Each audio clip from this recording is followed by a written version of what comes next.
ताबिर साहब, एक दावा किया था हुकूमत ने और ख़ास तौर पर उमर अयूब साहब ने, जो कि पावर मिनिस्ट्री के वज़ीर हैं, उन्होंने कहा था कि दिसंबर 2020 तक जो गर्दिशी कर्जा है वो हम सिफर पे ले आएंगे। लेकिन हम देख रहे हैं कि दिसंबर अब सिर्फ एक माह दूर है और अभी भी जो क्वांटम है वो कम होने की बजाय मजीद बढ़ता जा रहा है। क्या वजह है कि जो टारगेट था दिसंबर 2020 का वो अचीव नहीं कर पा रहे?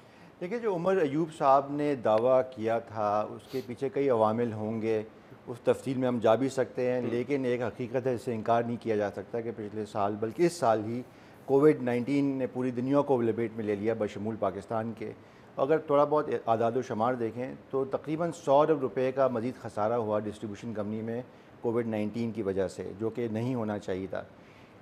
इसके साथ साथ तकरीबन 250 अरब रिकवरीज में आप कह रहे हैं? रिकवरीज में नहीं, तकरीबन 104 अरब रुपया मजीद हमें खसारे का सामना हुआ कोविड-19 की वजह से। इसी के साथ साथ आपको पता है कि माहाना और हर 3 माह के बाद क्वार्टरली एडजस्टमेंट होता है। अगर रुपए की कीमत गिरती है या तेल की कीमत में या गैस की कीमत में इजाफा होता है तो हमें नेपरा कानून के तहत उसको सारिफिन तक मुंतकिल करना होता है, उसको भी रोका गया। तकरीबन 250 और 350 अरब रुपया मजीद खसारे में गया। इसकी वजह से जो पिछले जो माली साल है उसमें सर्कुलर डेट में तकरीबन 538 अरब रुपए का इजाफा हुआ। तो ये तो एक हकीकत है। अब इस रवा माली साल में जो पहले 3 महीने हैं, जुलाई, अगस्त और सितंबर में, ये जो अभी आदाद शुमार हमने देखे हैं उसमें जो रफ्तार है वो कम हुई है, ज़्यादा नहीं हुई है, और तकरीबन 20% रफ्तार कम हुई है। तो आप कह रहे हैं कि जुलाई ऑनवर्ड्स रफ्तार कम हुई है? कम हुई है। क्या ये बात दुरुस्त नहीं है कि अब सर्कुलर डेट का जो ओवरऑल नंबर है वो 2400 अरब के करीब पहुंच चुका है और सितंबर में 50 अरब के करीब जो है सर्कुलर डेट रहा है? इस वक्त तकरीबन 2300 अरब रुपया सर्कुलर डेट है। तकरीबन आधा पावर होल्डिंग में पाक हुआ है, उसके जो 50% है वो CPPA की बैलेंस शीट में है, उसमें से आधा हम IPPs को देना है और मज़ीद जो आधा है वो जो हमारे अपने पावर प्लांट्स उनको देना है। यकीनन इसमें कोई शक नहीं कि जो 1600 अरब रुपये का सर्कुलर डेट था वो बढ़ के 2.1 हो गया ट्रिलियन और मज़ीद 200 अरब बढ़ा है उसके बाद भी। लेकिन जो रफ्तार है वो तकरीबन 20% कम हुई है इस रवा माली साल के पहले 3 महीने में। उसकी कई वजूहात हैं, लेकिन मैं कतन ये नहीं कह रहा शहजाद कि हमने सर्कुलर डेट पे काबू पा लिया है या इस साल के आखिर में या अगले साल के आखिर में हम उसको सिफर पे ले आएंगे। उसके बहुत सारे वामिल हैं जिस पे हम बात, क्योंकि अगर एक पब्लिकली आके नैरेटिव बनाया जाता है जिसपे नेपरा भी पहले ये कह चुका है पावर डिवीजन को कि 14-12 अरब रुपए सर्कुलर डेट नहीं हुआ था, वो 40 अरब रुपए था, लेकिन 3 दिन पहले उमर अयूब साहब आके कह रहे थे कि हमने इसको 14 अरब रुपए कर दिया था। या तो ये मीडिया के जरिए अवाम को मिसलीड करना चाह रहे हैं या ये जो है प्राइम मिनिस्टर को गलत इन्फॉर्मेशन दे रहे हैं। ये एक बड़ा प्रॉब्लम है। जब तक आदाद शुमार सही नहीं बताएंगे मसले का हल नहीं निकालेंगे। आदाद शुमार बिल्कुल सही बताने चाहिए, इसमें तो कोई दो राय हो नहीं सकती, लेकिन बहुत से अवामिल शदाद ऐसे होते हैं जो कि वाकई आपके इख्तियार से बाहर होते हैं। मसलन अगर हम टैरिफ में जो इंक्रीज़ है उसको नहीं मुंतकिल करते अवाम तक, या अगर मिसाल के तौर पे तेल की कीमत बहुत बढ़ जाती है खुदा न खास्ता, या गैस की कीमत बढ़ जाती है, रुपए की कीमत गिर जाती है, तो वो एक अमाबिल होते हैं जो आपके इख्तियार से बाहर होते हैं। वो तो ये क्लेम कर रहे थे कि हमने ये अचीव कर लिया है, जबकि आदाद शुमार ये नहीं बताते। तो मैं ये इसलिए कह रहा हूँ कि उमर अयूब साहब ने भी ये कहा था कि कोरोना वायरस की वजह से हम ये नहीं कर सके, और कोविड से पहले उन्होंने कहा था कि हम इसको 14 बिलियन तक लेकर आए थे। अब जो नंबर्स आपने भी बताए हैं पिछले माली साल के कि 1600 अरब से 2150 अरब पहुंच गया था हमारा सर्कुलर डेट, अगर आप उसकी मंथली एवरेज निकालें तो वो बनता है तकरीबन 45-46 अरब रुपए, तो साल की एवरेज थी। इवन अगर कोविड से 2 महीने पहले जो थे, दिसंबर में तकरीबन 40 अरब था, जनवरी में 42.4 बिलियन था, तो ये भी कहीं से नहीं कहा जा सकता। ये तो गलत नंबर्स देने वाली बात हुई ना कि 14 अरब पर ले आए थे। कोविड से पहले भी 40 अरब था, पूरे साल का एवरेज निकाले वो भी 45 अरब रुपए था। ये पूरे साल का 45 अरब था, और यकीनन उन्होंने अपनी कैलकुलेशन की होंगी कि 40 से उसको कैसे कम किया जाएगा। उसमें ज़ाहिर है क्वार्टरली टैरिफ एडजस्टमेंट को पास ऑन करना था, उसमें डिस्ट्रीब्यूशन कंपनी ने बेहतरी लानी थी, वगैरह वगैरह बहुत से वामिल थे। उसमें सब्सिडी रिलीज़ होनी थी, उसमें कि इलेक्ट्रिक का भी बहुत बड़ा एक अमल है, लेकिन वो तमाम चीज़ें नहीं हुई। मैं इस बात से मुत्तफ़िक़ हूँ कि तमाम का तमाम जो दारोमदार सिर्फ हमारा ये नहीं होना चाहिए था कि अगर कोविड-19 नहीं होता तो हम बहुत बेहतरी की तरफ जा रहे थे। यकीनन कोताहियाँ भी हुई हैं और बेहतरी की बहुत गुंजाइश भी है। अब जैसे आपको मालूम है एक सुनामी आया है पिछले कई सालों में नए पावर प्लांट्स का, जो कि महंगे पावर प्लांट्स हैं। हमारा इस वक्त औसतन जो बिजली के नर्ख हैं तकरीबन 25% ज़्यादा हैं जो हमारे जो हमसाए ममालिक हैं, इंडिया हो गया, बांग्लादेश हो गया। उसकी बुनियादी वजह यह है कि जो पिछले माजी में जो कॉन्ट्रैक्ट साइन किए गए वो तकरीबन 20 से 25% बल्कि 30% तक महंगे थे। अब वो आहिस्ता आहिस्ता हमारे सिस्टम में आ रहे हैं। उनकी जो कैपेसिटी चार्ज है आज के दिन इस साल पर 900 अरब रुपए की हमारी लाइबिलिटी है, जो कि हम इसको कैपेसिटी चार्ज कहते हैं, यानी कि वो लाइबिलिटी जो अगर हम बिजली इस्तेमाल ना भी करें तो हमने उसकी अदायगी करनी है। ये अगले 3 साल में 1600 अरब रुपए हो जाएगी, 900 अरब से लेके 1600 अरब। इसी के साथ साथ जैसे बिजली महंगी हो रही है, आपकी जो बिजली की तलब है उसमें कमी आ रही है, तो वो क्योंकि महंगी बिजली होती है तो जाहिर है लोग इस्तेमाल भी कम करते हैं। दो बातें हैं ताबिश साहब, एक तो ये इस बात पर आर्ग्यू किया जा सकता है, बहस हो सकती है कि क्या ये महंगे पावर प्लांट थे और क्यों थे, क्योंकि ऑब्वियसली जब आपको पता है कि एक मुल्क में सिंगल बायर है, उस मुल्क में इस वक्त लोड शेडिंग के बड़े मसाइल है, तो ऑब्वियसली जो भी आके पावर प्लांट लगाएगा सॉवरेन गारंटी भी मांगेगा, कैपेसिटी पेमेंट भी वो चाहेगा कि मुझे मिले, क्योंकि जहां पे भी आपको पता है कि सिंगल बायर हो, चाहे वो एलएनजी के टर्मिनल्स हो या पावर प्लांट हो, सिंगल बायर होता है तो कैपेसिटी पेमेंट तो होती है, टेक एंड पे बेसिस पे तो हार्डली आपने अगर कोई देखा हो तो मुझे बता दें कि मंसूबे लगते हैं। नहीं हो जाता है। देखिए हमारे यहाँ 1990 में पहला आईपीपी लगा था हबको, अब माशाल्लाह 3 साल हो गए हैं, अब तक हमारे मल्टी बायर और मल्टी सेलर मॉडल अब तक आ जाना चाहिए था। ये पॉलिसी का फेलियर है, बिल्कुल यकीन में कोई शक नहीं कि पिछली हुकूमत ना, हमारी हुकूमत ने भी ज़ाहिर ये फैसला किया है कि multi buyer multi seller model को मुतारिफ़ कराना है। एक ट्रेडिंग प्लेटफॉर्म जिसको CBTCM कहते हैं, इंशाल्लाह अगले 12 से 15 महीने में आ जाएगा। और हमारी ख्वाहिश ये है कि जो डिस्ट्रीब्यूशन कंपनी है उनकी भी जो मोनोपली है उसको तोड़ा जाए। मेरा ये ज़ाती एजेंडे में शामिल है कि अगले 2 से 3 साल में तमाम जो 10 या 11 डिस्ट्रीब्यूशन कंपनी है बशमूल के इलेक्ट्रिक के, उसमें वहाँ पे कंज्यूमर के पास चॉइस आए, और जो पुराने पावर प्लांट्स हैं जो कि सिर्फ़ और सिर्फ CPPA या हुकूमत पाकिस्तान को बिजली बेच रहे हैं, उनको ये इजाज़त दी जाए कि वो बराह रास्त किसी सनती सारिफ को बेच सकते हैं व्हीलिंग के थ्रू। व्हीलिंग में थोड़ा बहुत एक टोल टैक्स होता है, उसको चार्ज करके वो बेच, ताकि जो रियासत या सरकार पे जो तमाम का तमाम बोझ है वो उसको बांटा जा सके। तो ये आप कह रहे हैं कि जब डिस्कोस की प्राइवेटाइजेशन होगी उसके बाद ही मुमकिन होगा या उससे पहले भी, क्योंकि ये जो इंक्वायरी रिपोर्ट आई थी पावर सेक्टर के बारे में उसमें भी ये रिकमेंडेशन थी कि टेक और पे की जगह टेक एंड पे बेसिस पे करें। बिल्कुल, क्या ये मुमकिन है, खासतौर पे जो रिसेंट सालों में पावर प्लांट्स लगे हैं, RLNG बेस प्लांट्स हैं, क्या आप उनका ये पेमेंट का फॉर्मूला चेंज कर सकते हैं, उसको टेक एंड पे लेके जा सकते हैं? अभी तो जो पुराने प्लांट्स हैं जो 1994 से पहले, 1994 के, 2002 के, 2006 के, ये जो प्लांट्स हैं फर्नेस ऑयल बेस्ड हैं, फर्नेस ऑयल, कुछ गैस भी हैं, कुछ बगास बेस्ड भी, जिनके साथ MOU साइन हो, तकरीबन 50 के करीब हुए हैं, उनके साथ अभी मुज़ाकरात हो रहे हैं। उनमें से चंद एक के साथ, तमाम के साथ नहीं, कि हम उनको कह रहे हैं कि आप को हम अपने शिकंजे से आज़ाद कर देते हैं, अब आप जाके अपने खुद सारिफ ढूंढें। अगर एक बिलिंग का जो पॉलिसी है, रिजीम है, जिसका फ़ैसला इंशाल्लाह नेपरा अगले 1 महीने में कर देगा, उसके तहत हमारे पे जो पूरा आपका इन्हिसार है वो कम से कम मुंतकिल हो जाए दूसरों सारिफीन पे। ये कोरोना वायरस के हवाले से ये भी उमर अयूब साहब ने कहा था कि हमने भी कहा कि हम कीमत बढ़ा नहीं सकते थे, तो हुकूमत तो उस वक्त ये कोशिश करी है कि कीमत को कम करना है, आपने टैरिफ को नीचे लेके आना है। और कोरोना वायरस के वक्त तो एक एडवांटेज हमारा ये भी था कि ऑयल की प्राइसेस कम थी, तो उसका तो पॉजिटिव पास ऑन होना चाहिए था कंज्यूमर पर। फिर क्योंकि बिजली की डिमांड कम थी, तो जब बिजली की डिमांड कम होगी, आपके लाइन लॉसेस भी कम होते हैं, आपकी जो बिजली चोरी है या अदम अदायगी है वो भी कम होगी ना, तो वो तो इनफैक्ट न्यूट्रलाइज नहीं हो जाना चाहिए। अदम अदायगी तो बदकिस्मती से बढ़ गई थी, डिमांड ज़रूर गिरी थी, लेकिन सनती डिमांड भी गिर गई थी। और जिस तरह हमारा क्रॉस सब्सिडी का निज़ाम है, उसकी वजह से जो हमारा एनर्जी मिक्स है वो बदतर हो गया था, जिसकी वजह से चंद एक लोग जो बिजली का इस्तेमाल कर रहे थे उस पर ज़्यादा बोझ बढ़ गया। दूसरी तरफ हमारी रुपए की कीमत भी गिर जाती है। ये बात सही है कि तेल और गैस की कीमत गिरी थी, इस दौर में तो स्टेबल रही ना, ये जो कुछ अर्से के 2-3 महीने के लिए शायद स्टेबल रही हो, लेकिन अमूमन क्योंकि अगर गैस की या ऑयल की कीमत गिरती भी है तो हमारी रुपए की कीमत गिर जाती है बदकिस्मती, तो रुपए इन रुपी टर्म्स वो ज़्यादा पे असर नहीं पड़ता हम पे। सही। तो अब ये जो कैपेसिटी पेमेंट वाला मामला है, ये तो कोई शक नहीं है, जैसे जैसे प्लांट आएंगे, आपने भी बताया कि कैपेसिटी चार्जेस जो है हमारे बढ़ते रहेंगे, लेकिन अगर इसमें डिमांड भी कम रहेगी तो ऑब्वियसली जो पर यूनिट कॉस्ट है वो महंगी पड़ेगी। आप लोगों को तो डिमांड को एनहांस करना है ना, ताकि पर यूनिट कॉस्ट तो कम से कम रहे। मैं साहिवाल प्लांट की आपको मिसाल दे देता हूँ, अगर वो 80% कैपेसिटी पे चलता तो पर यूनिट आपकी जो कैपेसिटी कॉस्ट है 4 से 5 रुपए आती। अब क्योंकि वो 40-45% पे चलेगा तो कैपेसिटी कॉस्ट पर यूनिट की आपकी 8 रुपए तक आएगी। तो आपने तो ये डिमांड को मैनेज करना है ना, आपने डिमांड जनरेट करनी है। बिल्कुल, ये इसकी देखें हमारी जो डी इंडस्ट्रियलाइजेशन हुई है उसकी बुनियादी वजह है कि बहुत सारे जो हमारे सनती सारिफीन है वो अपनी बिजली खुद बना रहे हैं और इस्तेमाल कर रहे हैं। कैप्टिव पावर प्लांट जो ग्रिड से बाहर निकल गए, उसकी भी एक बहुत बड़ी वजह है कि हमारी जो बिजली के नर्ख हैं दूसरे सारिफीन पे तकरीबन 20 से 25% ज़्यादा हैं।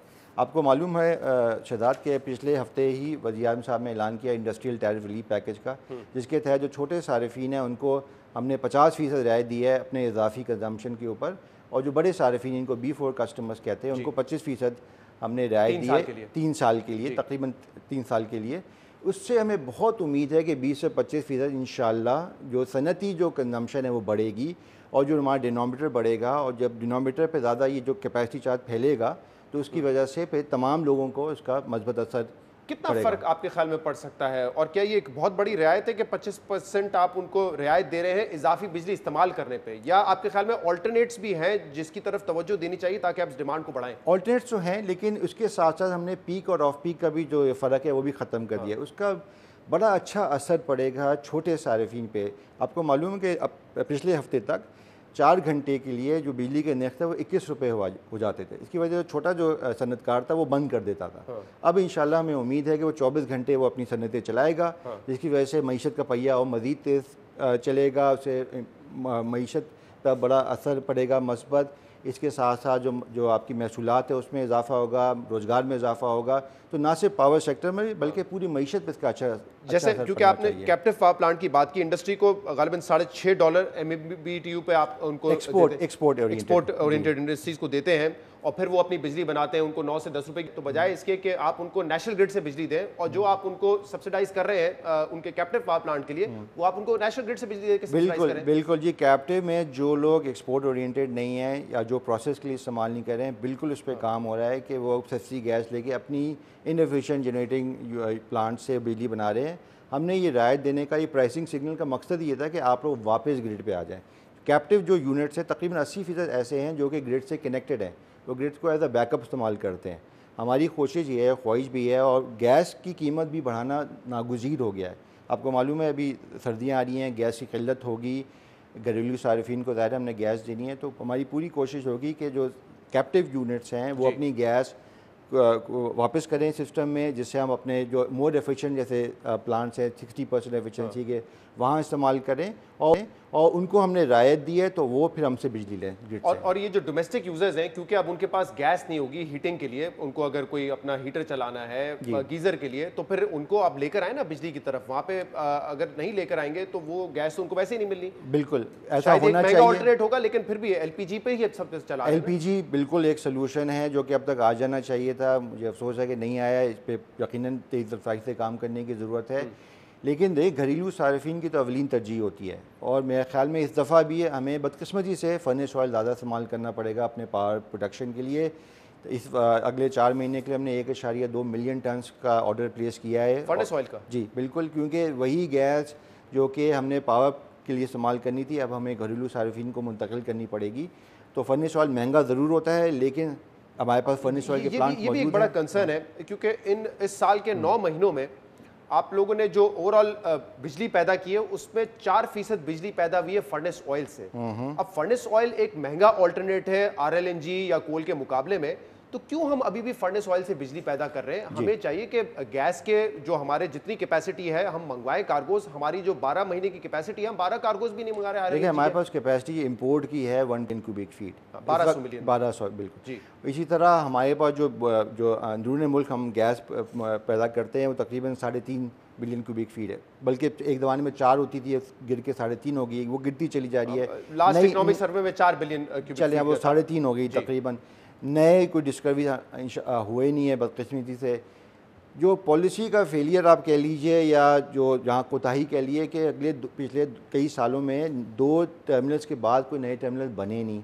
इसी तरह टर्मिनल्स लग भी जाएं, लेकिन जो नॉर्थ साउथ गैस, आप ये मान तो रहे कि 2 के बाद कोई टर्मिनल लगे नहीं, क्योंकि हुकूमत ने दावा किया था कि हम टर्मिनल लगाने और 2 कैपेसिटी पेमेंट के बगैर लगाएंगे। जी, टेक एंड पे और प्राइवेट सेक्टर में ये P2P ट्रांजैक्शन है, ये पे देर हुई है, लेकिन इंशाल्लाह मुझे उम्मीद है कि इसी हुकूमत, लेकिन जितनी हमारी कैपेसिटी हम उतने भी नहीं मंगवा रहे ना। नहीं जितना मंगवा रहे। कल ही पेट्रोलियम मिनिस्ट्री की तरफ से जवाब आया था शाहज़ेब खानज़ादा साहब के प्रोग्राम का, उसमें उन्होंने कहा कि 90% कैपेसिटी पे हम मंगा रहे हैं। मार्च के महीने में 1 कार्गो आया था, वैसे भी ऑन एवरेज 12 कार्गो की जगह 7-8 कार्गो आ रहे हैं। तो कम से कम वो तो आप देखिए, वो एक मेरिट ऑर्डर होता है शहजाद, उसमें अगर कोयला का सस्ता है तो फिर कोयले को तरजीह दी जाती है। थर्ड से भी कोयला लिया जा रहा है, विंड है, सोलर है, फर्नेस ऑयल पे तो तरजीह नहीं दिया। फर्नेस ऑयल, लेकिन मैं तो अभी सर्दियों की बात कर रहा हूँ। अगले 3 या 4 महीने में बदकिस्मती से हमें फर्नेस ऑयल का इस्तेमाल नागुज़ीर हो जाएगा, क्योंकि हमारे पास 1.2 बिलियन जो क्यूबिक फीट पर डे से ज़्यादा कैपेसिटी है नहीं। पूरी उम्मीद करनी चाहिए कि अगले 1-2 साल में 2 नए टर्मिनल आ जाएँ। उसके साथ साथ नॉर्दर्न एरियाज़ के लिए जो नॉर्थ साउथ गैस पाइपलाइन है, क्योंकि अगर आपने टर्मिनल ले भी है लेकिन आप ऊपर कैसे लेके आएंगे, वो पाइपलाइन भी ज़रूरी है, नागुज़ीर है। तो इस पर यकीनन काम करने की बहुत शदीद ज़रूरत लगाना है, पाइपलाइन लगानी है। लेकिन मैं यही कह रहा हूँ, क्योंकि देखिए अगर आपने सर्कुलर डेट करना है और जिस पर वज़ीर आज़म भी बार बार कहते रहे कि हमें कीमत कम करनी पड़ेगी बिजली की, तो इन्हिसार फर्नेस ऑयल पे कम से कम होगा बिजली पैदा करने का, तो हमारा फ़ायदा होगा। हम आज भी कर रहे हैं और हम इसलिए कर रहे हैं क्योंकि हम मुकम्मल तौर पर RLNG इम्पोर्ट नहीं कर पा रहे। बिल्कुल। देखिए, अगर आप ग्राफ देखें, जो हमारे जो एनर्जी परचेज प्राइस है वो इन रियल टाइम नीचे जा रहा है, जो कि बड़ी खुशाइन बात है। 10 साल पहले देखें ना हम बिजली बनाते थे सूरज से, ना हम हवा से बिजली बनाते थे, ना हमारे पास थर का कोयला था, ना हम इम्पोर्ट कर रहे थे कोयला, ना हमारे पास LNG का ऑप्शन था। अब अल्हम्दुलिल्लाह ये सब आम ऑप्शंस आ गए हैं, जिसकी वजह से आपका एनर्जी प्राइस कम हो रहा है। लेकिन बदकिस्मती से हमारा जो कैपेसिटी चार्ज है, जो फिक्स टेक और पे चार्ज है, वो ऊपर चला जा रहा है। उससे सारी जो अच्छी चीज़ें थी वो नेगेट हो गई सारी की सारी। तो हमने LNG के प्लांट से उस पर फिलहाल ये टेक एंड पे पर हम नहीं जा सकते हैं। नहीं, LNG के प्लांट टेक और पे थे, उसका ख़त्म कर दिया है, उससे तकरीबन 100-150 रुपये का फ़ायदा भी होगा। लेकिन बदकिस्मती से वो गैस वहाँ तक पहुँच नहीं पा रही, क्योंकि कैपेसिटी इतनी नहीं है। जी, दैट्स द प्रॉब्लम। तो अगर जब तक हमने नए टर्मिनल भी लगाने हैं और नॉर्थ साउथ गैस पाइपलाइन को भी ले पाए तकमील तक पहुँचाना तो है। अगर आपने गर्दिशी कर्जा एक आम शख्स के लिए भी कम करना है, तो एक तो आपने बिजली की कीमत कम करनी है ताकि वो डिफरेंशियल ना रहे टैरिफ में। दूसरा ये है कि आपने लाइन लॉसेस को कम करना है। अब मसला ये है, एक फेलियर जो हुकूमत का नजर आ रहा है वो ये है कि जो टारगेट भी दिया था नेपरा के, लाइन लॉसेस जो है उससे एक्सीड कर रहे हैं। 17.5% का टारगेट था, 15.5% का था, 17.5% और बल्कि शायद अब 18% तक आप पहुंच गए। ऐसा ही है। तो ये कैपेसिटी पेमेंट पे तो नहीं डाला जा सकता ना, ये तो फेलियर है ना फिर हमारा। ये दूसरा बड़ा मसला है। सबसे बड़ा मसला तो कैपेसिटी का है। उसमें एक बात और मैं करता चलूँ कि जो IPP जो निगोशिएटिंग कमेटी बैठी थी, जिसने तकरीबन 50 IPPs का MOUs भी साइन किए हैं, उनको मुआहिदों में हम मुंतकिल कर रहे हैं। इंशाल्लाह अगले 1-2 महीने में हो जाएंगे। अच्छी खबर आप सुनेंगे, जिससे तकरीबन अगले 20-25 साल में तक 800-850 अरब रुपए का हमें फ़ायदा होगा, जिसका बराह रास्त असर टैरिफ पे पड़ेगा, बिजली के नेट कम होंगे। इसी के साथ साथ जो हमारे अपने पावर प्लांट्स हैं, जो न्यूक्लियर के हैं, हाइड्रो के हैं, बलोकी है वगैरह वगैरह, उन पे भी वही फॉर्मूला अप्लाई होगा। उससे कई ट्रिलियन रुपीस का बराह रास्त असर पड़ेगा। आप कह रहे हैं कि मजीद 2 महीने लगेंगे, क्योंकि अगस्त के महीने में वज़ीर आज़म ने कहा था कि 2-3 हफ्ते में ये नहीं, वो 6 महीने की पॉलिसी आपके सामने आ जाएगी। 6 महीने की मुद्दत थी, तो तकरीबन 2.5-3 महीने हो गए। तो मुझे उम्मीद है अगले 1-2 महीने में लाइन लॉसेस तो इस हुकूमत का ही फेलियर है ना, अगर वो टारगेट से ज़्यादा एक्सीड कर रहा है। अभी 18% है, आपने बिल्कुल सही कहा। नेपरा 15.5% की इजाज़त देता है। नेपरा कहता है कि 100% रिकवरी होनी चाहिए, जो कि होती नहीं है। 90% औसत रिकवरी भी आपकी जो है, अगर पिछले दौरे हुकूमत से देखा जाए, वो 92-93% पे ले गए थे, आप इसको 88% पे लेकर आ गए पिछले 1 साल में। तो अगेन मैं कहूँगा थोड़ा बहुत तो कोविड को जिम्मेदार ठहराना चाहिए, लेकिन औसतन 90%, 91% के करीब है ये रेट। लेकिन नेपरा अज्यूम करता है कि जी 100% रिकवरी होनी चाहिए, जो कि शायद नामुमकिन हो पाकिस्तान में। लेकिन डिस्को की आपने बात की शहजाद, देखिए मेरा उस पर बड़ा जो मौक़िफ़ है बहुत वाज़ेह है कि इस्लामाबाद से बैठ के हम ये डिस्ट्रीब्यूशन कंपनी नहीं चला सकते, ना सक्कर चला सकते, ना हैदराबाद, ना कोयटा, ना पेशावर। जब तक कि हम सूबों को भी इख्तियार ना दें, उनको भी शामिल ना करें इंतज़ामिया में, और इसके साथ साथ प्राइवेट सेक्टर को भी। लेकिन निजकारी शायद मुमकिन ना हो, जो हमारा सियासी माहौल है आज। ये आपके एजेंडा में नहीं है कि एजेंडा में है, एजेंडा में है कि 2 डिस्ट्रीब्यूशन कंपनीज को हमने प्राइवेटाइज करना है। लेकिन मेरी ज़ाती राय ये है कि शायद अगले 2-3 साल में, क्योंकि कोरोना की वजह से बहुत हालात दुनिया भर में तब्दील हुए हैं बशमूल पाकिस्तान के, शायद ये मुमकिन ना हो जाए। लेकिन पब्लिक प्राइवेट पार्टनरशिप मॉडल भी होता है, ठीक है ना। थर्ड कोल एक इसकी बड़ी अच्छी मिसाल है। थर्ड कोल एक ख्वाब था, शर्मिंदा ताबीर नहीं हो रहा था, लेकिन उस वक्त हुआ जब वफाकी हुकूमत, सूबाई हुकूमत और एक निजी कंपनी ने मिल के वहाँ से काम किया, और तो अब कोयला निकल रहा है और इंशाल्लाह और भी निकलेगा। डिस्ट्रीब्यूशन कंपनी में यही फॉर्मूला अप्लाई करने की जरूरत है। मुझे आखिरी सवाल का जवाब ये दे दीजिए कि अगर आप कहते हैं कि हमारी बिजली हमारे पड़ोसी ममालिक से 25% महंगी है, तो जो आप पावर पॉलिसी लेके आना चाह रहे हैं, अब इस हुकूमत के 2.5 साल बाकी हैं, कितना आप इसको रिड्यूस करने में कामयाब हो जाएंगे? मिक्स कम करके, पेमेंट के मेथड चेंज करके कितना कम करने में कामयाब हो जाएंगे? क्या टारगेट रखा है? हम कुछ ना करें, बफर से महाल तो 8 रुपए तो बिजली के दाम बढ़ जाएंगे सिर्फ कैपेसिटी चार्ज की मद में। तो ज़ाहिर है ये तो नाकाबिले मतलब पॉसिबल ही नहीं, क्योंकि मजीद आप पास ऑन तो कर नहीं सकते, पास आवाम ऑन का भी नहीं वैसे ही कर इस वक्त सकते जो है और बड़ा ये बुरा हाल बिल्कुल है। मईशत की बिल्कुल ये कबाड़ा हो जाएगा। लेकिन जो हमने कोशिश करनी है कुछ ज़ाहिर है IPP नेगोशिएशन कमेटी के तहत जो हमने कहा कि और जो 2015 के जो मुआहदे हैं जो पिछले जो CPEC समेत उनके साथ भी हमने वही उनके साथ फार्मूला अप्लाई करना है, तो उससे काफ़ी खातिर ख्वाह कमी आनी चाहिए जिसका बहरा रास्त मज़बूत असर मतलब बिजली के नरखों में पड़ेगा। उसके साथ साथ बिजली की तलब को भी बढ़ाना है, जिसमें मैंने कहा कि जो टैरिफ सब्सिडी पैकेज जो दिया है हमने इंडस्ट्रियल कस्टमर्स के लिए उससे बेहतरी आएगी यकीनन। और जो पुराने हमारे प्लांट्स हैं जो 1960 के जो कि बड़े इनएफिशिएंट हैं उनको बंद करके बहुत सारे अवामिल हैं जिन पर एक बराह रास्त अगर हम तवज्जो से काम करें तो इंशाल्लाह बिजली के नरखों में कमी आएगी।